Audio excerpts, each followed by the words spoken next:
ফুটবলের দর্শক মাত্রই জানেন ফ্রান্সের জার্সিতে প্রতীক হিসেবে ব্যবহার করা হয় একটি মোরগের ছবি। দীর্ঘকাল ধরেই জার্সিতে মোরগের এই ছবি ব্যবহার করে আসছে দেশটি।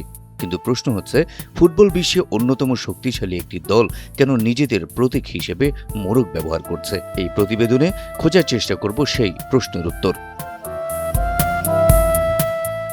ইতিহাস ঘেঁটে দেখা যায়, ফ্রান্সের জার্সিতে মোরগের ঠাঁই পাওয়ার পেছনে রয়েছে দেশটির ইতিহাস, ভাষা এবং জাতীয় পরিচয়ের এক দীর্ঘ গল্প। ফরাসি ফুটবল ফেডারেশন সেই ২০ শতাব্দীর শুরু থেকেই বিভিন্নভাবে গ্যালিক মোরগের প্রতীক ব্যবহার করে আসছে। পরে এটি জাতীয় দলের জার্সির স্থায়ী অংশ হয়ে যায়।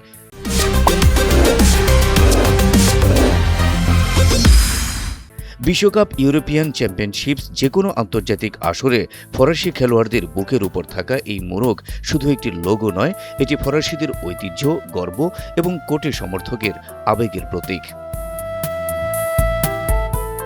প্রাচীনকালে বর্তমান ফ্রান্সের বিস্তীর্ণ অঞ্চল পরিচিত ছিল গল নামে। সে সময় রোমানরা ওই অঞ্চলের অধিবাসীদের গেল বলে ডাকত। প্রতীক হিসেবে মোরগ ব্যবহারের উৎপত্তি খুঁজে পেতে হলে এই গেল শব্দের আরও বিশদ জানতে হবে। ল্যাটিন ভাষায় শব্দটির নাম গেলাস। এই শব্দের দুটি অর্থ রয়েছে। একদিকে এটি গল অঞ্চলের মানুষকে বোঝায়, অন্যদিকে এর অর্থ হল মোরগ। মূলত গেল অঞ্চলের মানুষের সাথে এই গেলাস অর্থাৎ মোরগের ভাষাগত মিল থেকেই ধীরে ধীরে মোরগ ফরাসি পরিচয়ের প্রতীক হিসেবে প্রতিষ্ঠা পায়। মজার ব্যাপার হলো, প্রথম দিকে রোমানরা এই মিল ব্যবহার করে গলবাসীদের ব্যঙ্গ করলেও পরবর্তীতে ফরাসিরা সেই প্রতীককেই নিজেদের গর্ব ও আত্মপরিচয়ের অংশ হিসেবে গ্রহণ করে। ফরাসিরা এই প্রতীককে বলে কক গেলোয়া, যার অর্থ গ্যালিক মোরগ। শুধু ফুটবল জার্সিতেই নয়, এই মোরগ প্রতীক ফ্রান্সের বিভিন্ন ক্রীড়া সংস্থা, অলিম্পিক দল এবং নানা জাতীয় ক্রীড়া আয়োজনেও ব্যবহার হতে দেখা যায়। আনুষ্ঠানিক জাতীয় প্রতীক হিসেবে মোরগের স্বীকৃতি না থাকলেও দেশটির সাধারণ মানুষের কাছে এটি এতটাই জনপ্রিয় যে অনেকেই এটিকে দেশের অনানুষ্ঠানিক জাতীয় প্রতীক হিসেবেও বিবেচনা করে থাকেন।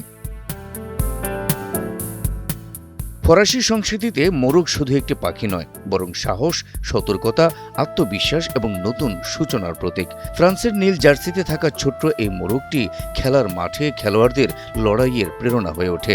জার্সির বুকের সেই মোরগ হয়ে ওঠে পুরো জাতির ইতিহাস ও আত্মপরিচয়ের প্রতীক। Habib Rasel, NTV online.